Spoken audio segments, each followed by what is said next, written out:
많은 분들이 그런데 내가 이거를 어떻게 극복하면 좋을까 이렇게 노력해서 나를 통제하려고 하시는 거예요. 그게 아니에요. 그냥 냅둬야 돼요.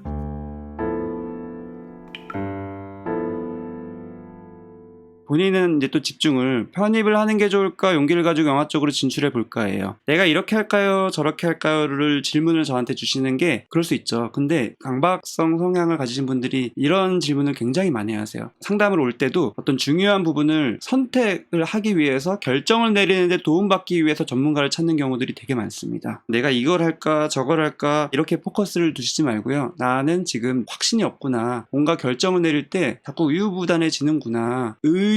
의심이 자꾸 드는구나. 이런 식으로 포커스를 자꾸 두셔야 돼요. 그게 내 마음의 흐름을 이해하기 위한 굉장히 중요한 과정이에요. 현상인 거예요. 현상인데 그 이면에는 나 자신에 대해서 나의 자발성을 내가 경험한 과정이 많이 없었기 때문이에요. 근데 진짜 중요한 게 뭐냐면은 지금 뭔가를 결정하는 게 중요한 게 아니에요. 하늘새벽님. 나의 자발성을 회복하시는 게 중요해요. 그 다음에 결정은 자연스럽게 하게 돼 있고요. 그렇게 됐었을 때 쭉쭉 가게 되는 겁니다. 강박성이 있으신 분들이 되게 아이러니해요. 굉장히 도덕적이면서도 한편으로는 반대적인 측면이 있어요. 오늘 마찬가지 예술도 그런 거죠. 예술하고 거리가 먼 부분을 경험하셨으면서도 또 한편으로 반대적으로 그걸 또 추구하기도 하고, 또 정리에 대해서도 강박성이 있으신 분들이 굉장히 철저하게 정리 한편으로는 하면서도 한편으로는 방이 또 지저분하기도 하고, 청결도 굉장히 깔끔하면서도 한편으로는 더럽기도 하고, 이런 왔다 갔다 하는 이런 것들이 있어요. 강박성뿐만이 아니라 정말 제가 상담하면서 제일 많이 경험하는 게 뭐냐면은, 어쨌든 내가 원하는 삶을 사는 게 제일 중요한 거잖아요. 그 원하는 삶이 꼭 직업이 아니어도 인간관계든 아니면 뭐 취미든 정말 중요한 거는 내가 앞으로 쭉쭉 나아가면 되는 건데, 정말 많은 분들이 내 스스로 나를 비난하고 남한테는 잣대가 되게 유하면서도 나 스스로에 대한 잣대는 높아서 스스로를 자꾸 태클 걸고 비난하고 비하하고 이런 생각이 들고 그런 감정에 사로잡히는 것 때문에 앞으로도 못 나가고, 더 중요한 거는 이런 감정이 굉장히 괴로운 감정이기 때문에 또 이 감정을 처리하느라고 시간도 많이 들어가요. 그래서 앞으로 못 나갑니다. 정말 많은 분들이 가지고 있어요. 나를 검열하는 이런 느낌. 그래서 제가 항상 유튜브에서 말씀드리는 게 내가 내 편이 되는 게 진짜 중요하다. 이 상반된 감정이 내 안에 있다라는 거를 잘 알아가는 과정을 하는 게 상담을 하는 거예요. 상담을 하다 보면 이런 얘기 저런 얘기 막 하다 보면은 나도 잊고 있었던 그 순간의 장면, 상황, 사건, 그때 내가 느꼈던 감정, 하지만 그 감정을 처리를 못했어요. 이럴 수도 없고 저럴 수도 없어서. 근데 감정이라는 거는 양가 감정이라는 게 어떻게 보면 자연스러운 거거든요. 이런 마음 저런 마음 둘 다 있을 수 있는 건데, 그것들을 발견하는 이런 과정들을 깨닫고 하다 보면은 이렇게 쌓여있던 감정들이 점점 사라지고요. 그러면은 참 신기하게도 나를 계속 검열하던 그런 존재, 초자라는 그런 부분들이 점점 편해져요. 그래서 나를 그렇게 채찍질하지 않게 돼요. 점점 편해져요. 그렇게 돼야지 내가 자발적으로 정말 순수한 마음으로 내 마음의 흐름에 따라 하고 싶은 걸 할 수가 있는 거예요. 완벽하지 않아서 불안할 때는 어떻게 하면 좋을까요? 이럴 때마다 마인드 컨트롤이 안 돼서 너무 힘들어요. 완벽하지 않아서 불안한 거예요. 어떻게 하면이 아니에요. 많은 분들이 그런데 내가 이거를 어떻게 극복하면 좋을까 이렇게 노력해서 나를 통제하려고 하시는 거예요. 그게 아니에요. 그냥 냅둬야 돼요. 상담을 해도 이렇게 하세요 저렇게 하세요 하는 상담을 하는 게 도움이 안 되고요. 특히 강박성은 치료할 때 어떤 상담을 해야 되냐면은 자유연상과 관련된 상담을 많이 해야 돼요. 내가 뭘 해야 되냐 이렇게 생각해보고 막 플랜을 짜고 바람직한 논리를 굴리는 게 아니라 반대로 감정, 아무 상관없는 감정적인 영역을 자꾸 올리는 걸 해야 되는 거예요. 그렇게 해야지 억압되어 있는 게 풀리고, 그래야지 도덕적 기준이 내려가고, 그래야지 편해지기 때문에 완벽함을 추구하게 되지 않는 거예요. 완벽함을 추구한다는 건 그냥 현상이라니까요. 그 이면에 있는 이유들을 잘 살펴보셔야 되는 거예요. 그런 거 하나도 안 하고 내가 어떻게 하면 이 완벽함을 추구하지 않을 건가, 어떤 노력을 해야지 완벽함을 추구하지 않을 건가, 어떻게 보면 되게 아이러니한 접근을 하시는 게 되는 거죠. 편해지는 게 되게 중요한 거예요. 그래서 되게 생각보다 강박성이라는 부분이 상담에 의해서 되게 많이 치료되거든요. 50분씩 하는 상담을 꾸준히 하시다 보면은 굉장히 많이 좋아집니다.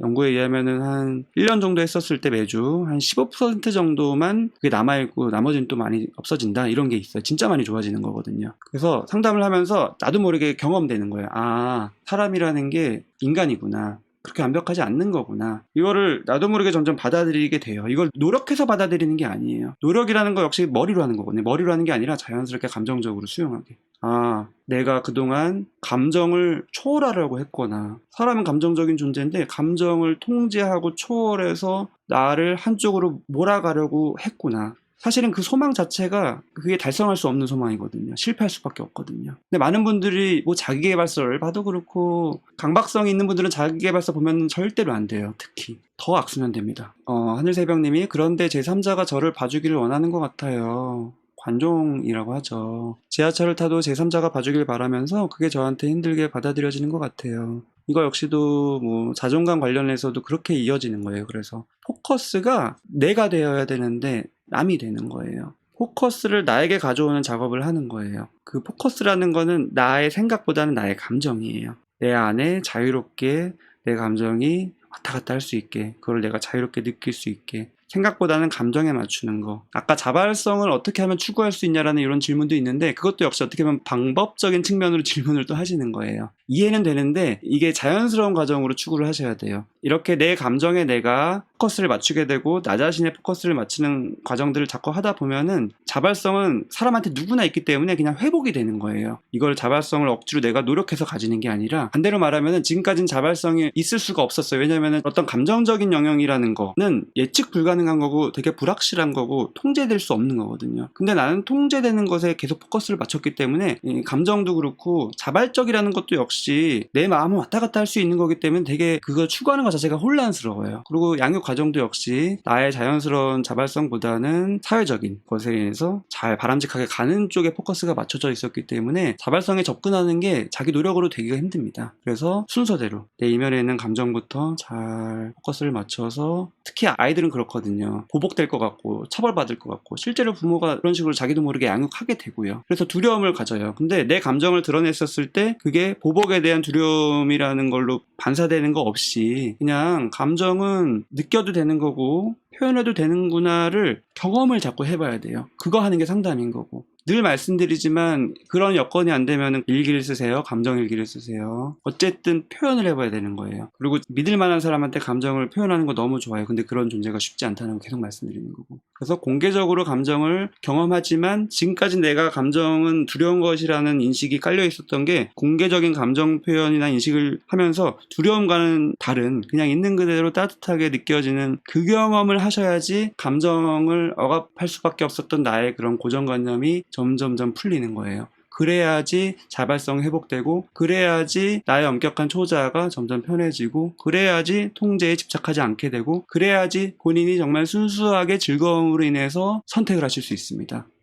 하늘새벽님께서 굉장히 중요한 얘기 하셨어요. 나는 내 감정을 잘 안다고 생각했는데 그냥 저를 객관해서 보는 걸 잘하는 것 뿐이었군요. 저한테 너무 미안하고 제가 안쓰럽네요. 어떤 마음이신지 이해가 충분히 되고요. 이거 역시도 많은 강박성 있는 분들이 경험하는 거예요. 그런 언어화한 것에 많이 집중을 하세요. 이거를 단어로 문장으로 표현하는 것 자체, 객관화하는 것 자체. 근데 참 신기하게 언어가 중요하면서도 또 중요하지 않아요. 사람마다 다 다르거든요. 그냥 막 하면 되는 거예요. 감정을 되게 잘 표현하고 객관화하고 막 정리하고 이러는 게 아니라 그냥 막 자유롭게 느낄 수 있고 표현할 수 있으면 되는 건데, 그 과정에서 두려움을 느낄 필요가 사실 전혀 없어요. 사람의 마음 흐름이 어떻게 보면 비슷해요. 아주 간단하게 말하면 그냥 자연스러운 나를 회복하는 거예요. 의도적으로 억지적으로 나를 바꾸려고 하지 말고. 근데 자기계발서도 그렇고 뭔가 동기부여 영상도 그렇고 자연스러운 나를 억누르고 억지로 어떻게 살려고 하죠. 근데 그렇게 하면은 오래 못 가요. 지치고요.